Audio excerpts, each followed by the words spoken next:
welcome. It's nice to have you here. Um, I cannot see you, but you slowly are coming in.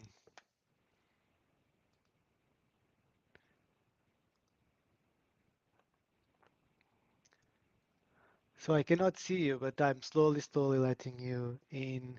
It's really nice to have you here. If you want to put on the chat here on the bottom right, where are you?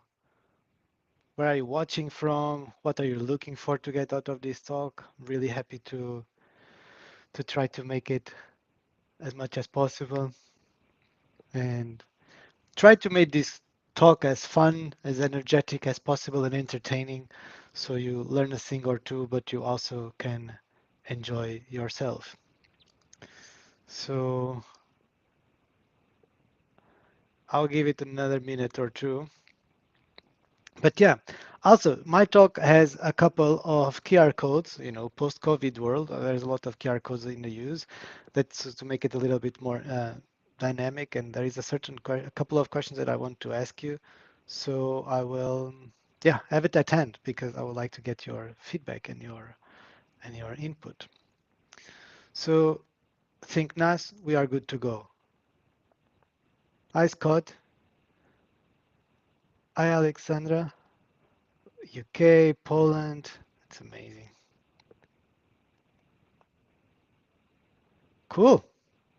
I'm based in Berlin. It's a sunny day, which is not so common lately, so feels a bit like home.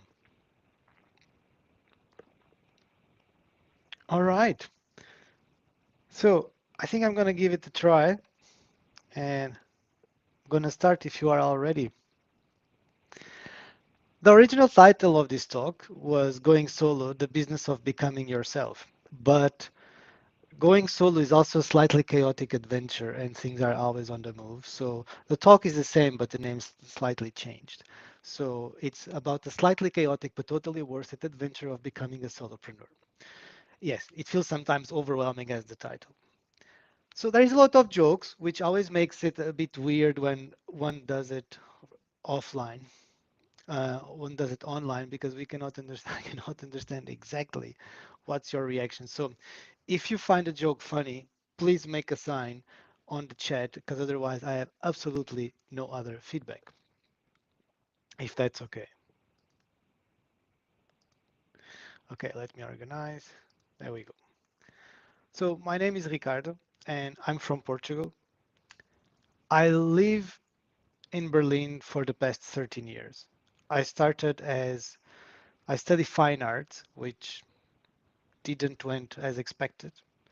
And I tried to be a horror movie director, which also definitely didn't took me anywhere. But I always made money out of graphic design, and which led me to a career of interior design, branding, advertisement, until I came to Germany, where I started um, a career in product and UX. Okay, something here changed, but I hope everything is all right. Just give me a second. So back to the talk. And during my time in tech, the last years, I was not too happy, and I will get into that in a second, which led me to another career path.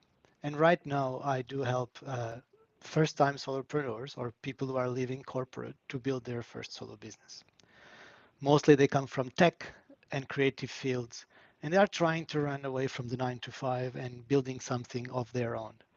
They are not entrepreneurs per se because they are not trying to build big startups or big teams.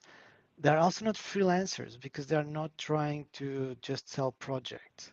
They are trying to build a sustainable or different sustainable income streams that mix something that they are passionate about, they have experience in, and it's a mix between services and products and things that also make money while they are not there.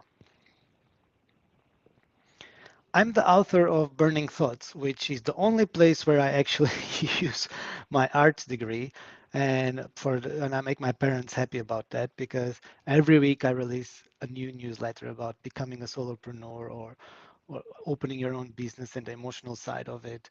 And I always create some nice illustrations for it. So if you would like to follow up, you can just um, scan that QR code and subscribe to it, and you're gonna get some cartoons in your inbox. All right. So if possible, I would love you to scan this QR code because I have a couple of questions for you. Uh, I will just move on to Mentimeter to see if somebody is there. I'll leave these questions. I'll leave this there. I'll leave the QR code there.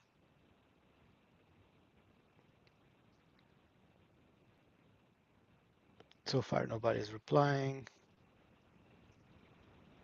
Uh-huh. Okay.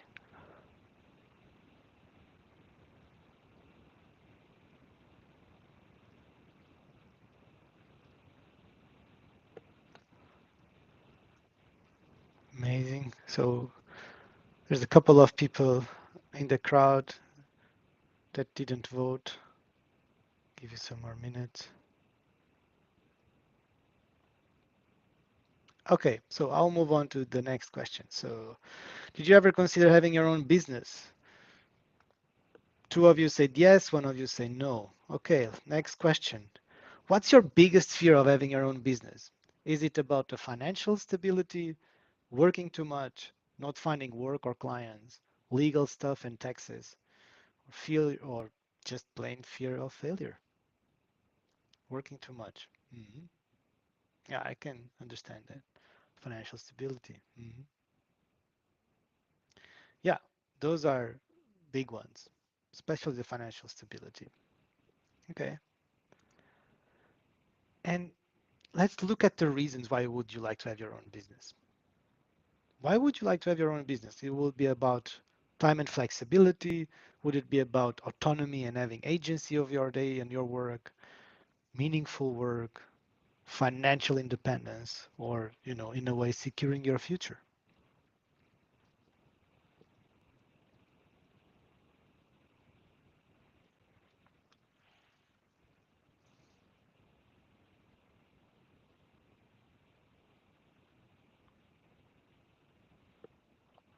Yeah, meaningful work. I totally understand. Time and flexibility, yes. It's two of the most voted ones, I have to say.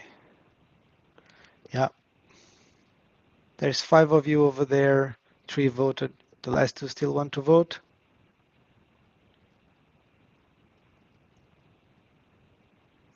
All right. Time flexibility, autonomy, and agency in meaningful work.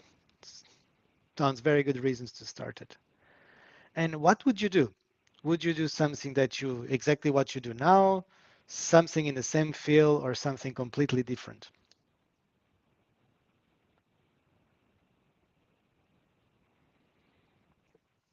Something in the same field. Okay. Same what I do now in the same field. So nobody's voting for something completely different. Fair enough. All right. And then last question. Ah, that was the last question. There you go. Thank you so much for participating. So moving on, this is real footage from my last job. I ended up a management meeting, shutting down my laptop, saying the F word and saying I'm not coming back. And I didn't for 8 months. I was leading a design team in a tech company and I was utterly depressed. My work had no meaning. I couldn't trust anymore in the industry I was working for, but I didn't know how to go about it. And for these 8 months, I went through a lot of things, like many of us are going through. The sense of not knowing who I was professionally, because all my life I've been a designer in the sense, or connected to the creative field, and my self-worth and my meaning was coming from work. So when all of that disappeared, I didn't know who I was, and that left me in a very, very tough and very in a place that I was not comfortable with, but I didn't know how to go about it. Like many of us, I was feeling like another person in the spreadsheet. Like no matter what I do, no matter how much effort do I do, I'm disposable. I'm I'm just a number. I'm just contributing to a machine that is not mine, and I'm not even being respected by it. Getting paid well, but is that enough? Then came the waves of layoffs, right? Like layoff after layoff, and people having friends and colleagues getting fired. I also started to work a lot with people from the unemployment agency, and I seeing like people with, director level, C level, seniors not getting jobs after 2 years with stellar careers and not being respected by the companies was a punch in the stomach as well, right? And this is still going on. Comes AI saying that it's going to steal our jobs. In a sense, it's already started to take over our jobs, or even if poorly, but it's something that is there and it's present. All of this is bringing us to the point where the idea, and I know this is not maybe the most positive message in a tech conference, but I feel that we are going through the hangover of tech. The unicorns are not there anymore. The well-paid jobs are not there anymore. The stability is not there anymore. Design is once again evolving into something that nobody really knows. And yeah, we are going through the hangover of tech and disappointment. And most of my clients come from that point, right? Of mid 30s, late 30s, and going, I cannot do this anymore. And they come to the question, like I also did, I hate my job. Should I open my business? Very tempting, but there is a couple of things we need to consider. The first one is, are you running away from a job or are you running towards a business? And I will explain you the following. I run these workshops called Is Solopreneurship for You? And 50% of the people that attend this workshop, 100% comes with the idea that this is for them. 50% at least leave that this is not for me at all. They realize that they just want to run away from a toxic boss or a bad company or meaningless work, but they are not running towards a business. They are not running to something that they really want. They are just running away from a pain. And this is something that we need to consider when going solo or opening a business. Like, do you really want this? Or are you just running away from it? I went through the same process. I just wanted to get the hell out of tech, but I didn't know how. So I tried to, maybe I become a tattoo artist. Oh, maybe I become an illustrator full time. Or lastly, maybe I open a restaurant. I love to cook. So I ended up cooking 200 meatballs a day for a couple of weeks and selling to friends with delivery and frozen versions and fresh versions to try to understand is if this was something that I would like to do. And I realized that turning a passion into a business was something that was not for me because it was destroying my appetite for food. But I also learned something very valuable. I also learned that it's important to experiment on where we want to go next. And I realized where I wanted to go next is coaching. At a certain point, I discovered what coaching was, which I just thought that was people screaming at me like in school sports time. And I didn't know that was a tool that one can use. And I was doing that as the part of the people's part at my job that I love the most. And finally, I have a name for what I was doing.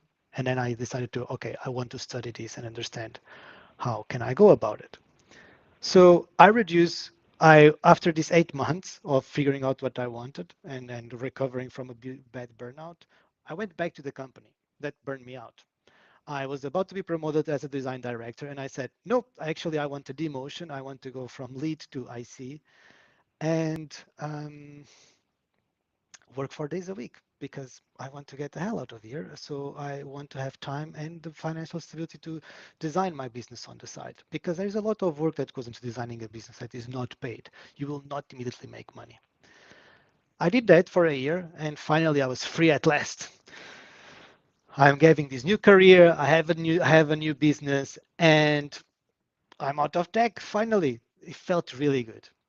And then this is what I thought I would be doing. I'll be doing coaching, and this is 100% of the time, a bit like designers think. I was there too. I'm going to do design 100% of the time. Maybe 40% of the time if you are lucky, because the other 50% or 60% is dealing with stakeholder management and useless meetings. For me, includes everything that building a business implies, not just the service that I provide, which leads me to this. Maybe you are old enough to get this reference, but I realized that I'm not just selling, the doll. I'm doing the operations, I'm doing the strategy, I'm doing the sales, I'm doing the accounting. And this is something that a lot of people are not ready for. And they really struggle with because you think, I'm just going to do the thing that I love. And that's why I'm opening a business. But in the end, you need to do every single thing. And this is one of the biggest hurdles to become a solopreneur. Another tricky one when did this package is sales. A lot of us have this impression like, well, I open my business, I do whatever I want. Yeah, but somebody needs to know about you. Somebody needs to buy from you. You need to promote yourself in some shape or form. And this is a very emotional topic because this is a topic that implies putting yourself out there. This is a topic that implies promoting or reaching out to clients. So is exposing, is selling yourself. But the ironic thing is that, oh, I don't want to do this because I feel very exposed. But we do this all the time in our jobs. In our jobs, we are always trying to sell ourselves and trying to convince somebody to give us the promotion, to move us forward, to give us the influence that we want, to give us the job, to impress all of these people. And at this point, it's not so much different than selling for your business. But again, it's very emotional. And building a business, it's an emotional journey. Anybody can tell you that it's just an intellectual exercise. It's not. Because you are there building your strategy and your processes and tools and the business model and everything works and looks so great. And then emotions come very sneaky, trying to sabotage you. How do these emotions play out? Look, you have your best business strategy. You know your clients, you know how you solve, we know which problems are you solving for them. You have a great pricing, you know your products and services, everything, you know how to communicate it. Everything is great. But then you are afraid of failure. You are afraid of going out there and people don't understand or people not buying from you and you have rejection. So you cannot go on LinkedIn and make that post about, hey, I'm selling this or I'm doing this. Or you cannot reach out to a potential client because you are afraid of getting too salesy and you don't want to get into the DMs or emails. But this is all emotional blockages and this is where everything fails. And we have worked for many leaders and companies and executives that their emotional baggage affected our work, the profits of the company, and everything else. It's not different here. Like the way the relationships we have with our emotions can completely destroy any business strategy that we have. Because when you open a solo business, we think that I'm alone, I'm the only one making decisions. But actually, no, you have fear saying, this is going to fail. You have anxiety saying, if this is fails, you're going to be on the street in 3 months. Then you have self-doubt, which is like, oh, I'm not good enough for this. This is not going to work out. I don't know. Then comes your money beliefs that believes that, oh, I should not ask for that much money because I'm not worth it. And it really affects your income, all of these beliefs. And lastly, well, there is Finanzamt, which is a really nice word in German for the IRS or for the tax department. It's part of the team, but you should definitely not engage or discuss with them. They are not a great team member.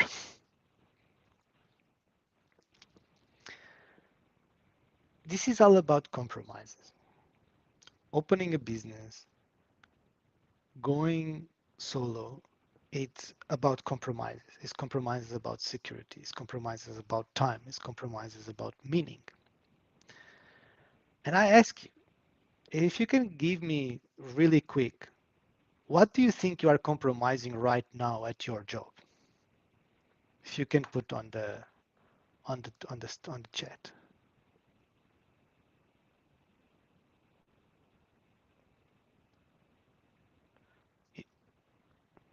Time. Thank you, Vanina. Yeah, time is a big one. Credit. Oh yeah, a very small team. Hmm. Yeah, thank you so much. Working till late in the evening, stuck in the role. My ethics. Wow, the ethics is a big one. Yeah, thank you so much. Yeah, and that doing things that are not related to design. Yeah. So those are things that I was also compromising, right? I was compromising I was compromising for my paycheck.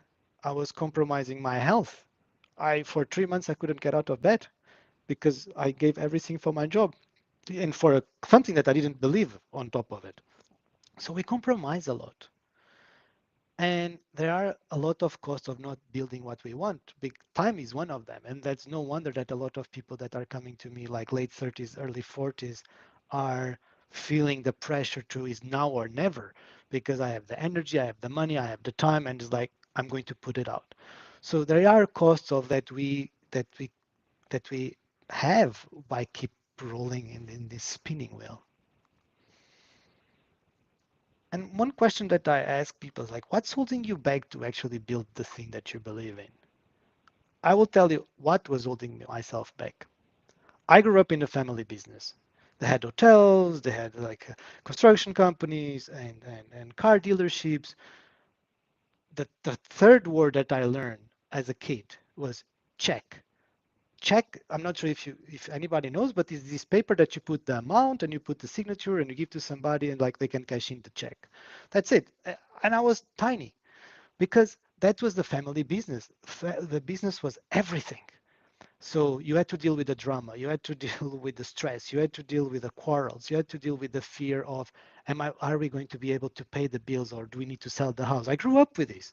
So I never wanted that. I always said, I want a job, I want to be chilled and I want to get my income. But that belief was holding me back for, I don't know, 33 years. Right now, I understand that because of that experience, I'm a better business person than I thought I was. So there are a lot of things that hold us back, and it's good to know, understand why and what. You do not have to decide today if you want to have a business or what does it look like. But as the world goes, I really recommend that you start thinking about it. The industries and jobs are not as stable as they used to be, and we are clearly being disposed left and right. And on another hand, we can also not count so much on government support for many years to come. So if when those two things fail, we need to learn how to make money by ourselves. And that's very important to start before you get there. And there will be 1,000 people telling you how to do this, including myself. But I've spent way a lot of money trying to find somebody else's solutions to my problems because they were trying to sell me through fear. They were trying to sell me, you need this to be successful. You need that to be successful. And I wasted way too much money and time for that. Actually, to be successful, what you need is a guidance. It's trying to understand what is the most important what is the most important thing to do now, and what's the sequence, and what does get me further. At a certain point, you might need professionals, like more specific ones, but at the beginning, you need to take the right steps at the right time in the right sequence. So that's what I bring to my work. I bring the strategic, the business, and the operational. Guiding the people through the hardcore facts of developing a business. How does it work? Which problems do you solve? How do you make money? How do you promote yourself? Everything. But then the emotional support, because moving from employee to business owner is a tough transition. Moving from expert to business owner is another one. And you're gonna building a business is really facing all of this. And finding out what works for you. I'm not married to any system. I bring what works for each person at their point in time. And I have been writing this small book about how to become a solopreneur as practical as possible, where I bring all the knowledge that I've been developing the last years, and is ADD friendly because I'm also ADD. So it's like big fonts, small chapters, lots of illustrations. Before I wrap up and go to the questions, I wanted to say why designers make such great solopreneurs. Of course, I was an ex-designer, or I'm a designer in recovery, and would I ever stop to be a designer? I don't know. But I think there is a certain taste that comes with designers. The first one is we are very good at finding problems worth solving. And this, of course, is essential because if you are not solving the right problem, who cares? And we are very good at that. We are equipped to create valuable solutions to solve those problems, not strategize them, not just thinking about it. We can actually understand what is the value that we can create. Contrary to many people who can only build or can only test or can only strategize. We can do the full spectrum. Find the problem, create the value, build it, test it, and evaluate it. We have the tools, we have the mindset, we have the processes. And this is a matter of survival because I can say that in a week I make 3 or 5 tests that brings me forward because I'm solo and I can do the tests as much as I want and I can always try things in ways that many other people are not equipped for because we bring this cross-functional knowledge. Because I had the knowledge of product and tech and business and marketing and branding, some of these skills I sell, some of these skills I use to run my business. And I don't know any other job where they, like designers who have so much cross-functional knowledge at once that can be applicable in so many different ways. And that's something that I really want to encourage you to dive deeper into what you actually know beyond design. We are used that our skill set is constantly ever growing. I started with graphic design, but then I ended up coding. I ended up doing a service design. I ended up talking about business because the blurb of design keeps growing and growing and growing and growing for us to justify our existence in this industry. And it's good. But we are so used to learn new skills and to learn new responsibilities. This is what the business will demand of you. And we have that by default. We are good storytellers. I mean, we tend to be good storytellers because we needed to survive. We needed to convince people. We needed to bring forward our ideas. So good storytelling is important for your clients, how you communicate marketing wise, how you put yourself out there. And lastly, we understand business, or at least some of us understand business, but a bigger amount of us understands it, which is crucial if you're running your own. I encourage you, if you have a job or a stable situation, start now. Start thinking about what kind of job could you have, or what kind of service could you create? Because the thing is, if you lose your job today, do you know how to make money with your skills tomorrow? That's the main question. So the more prepared you are, the better. And this is about yeah, moving forward. You will never feel ready. If you are waiting for the time that you're going to feel ready, you will never feel 100% ready. Nobody is. But there is a day that you feel more ready than others and you're going to take the leap of faith because at the end of the day, this is a leap of faith. And I just also encourage you to not be waiting, don't wait for feeling 100% ready because you will never will. And lastly, enjoy the chaos. It's chaotic, is beautiful, is intense. You're gonna learn more in a year than you learn in 5 in a job. You're gonna grow up so much, but it's going to feel like that, and it's going to. You need Elmo to comfort you at times. It's going to feel chaotic, but embrace that because that's in the messiness of things that we actually grow and that things actually move forward. And with that, I finish my adventure of becoming a solopreneur. I'm opening for questions. Thank you so much. And if you want to stay connected, you can subscribe to the newsletter on the socials, or I will hang out in the space this afternoon. So just find me and have a chat. Thank you so much. Brilliant, Ricardo. I think we don't have any questions at the moment. But again, if Ricardo is going to be around the conference, please go up to him if you do have any questions. We would love for you to have a chat with him. Ricardo, how long are you staying on for? Do you know? Like around an hour and a half, something like that. Brilliant. So yes, thank you. If you enjoyed Ricardo's presentation, please go up to him and ask him any questions that you might have. And we hope that you got some really good value from this talk. Thank you, everyone. Thank you everyone for coming, and thank you Nash for the invitation. It's been an absolute pleasure.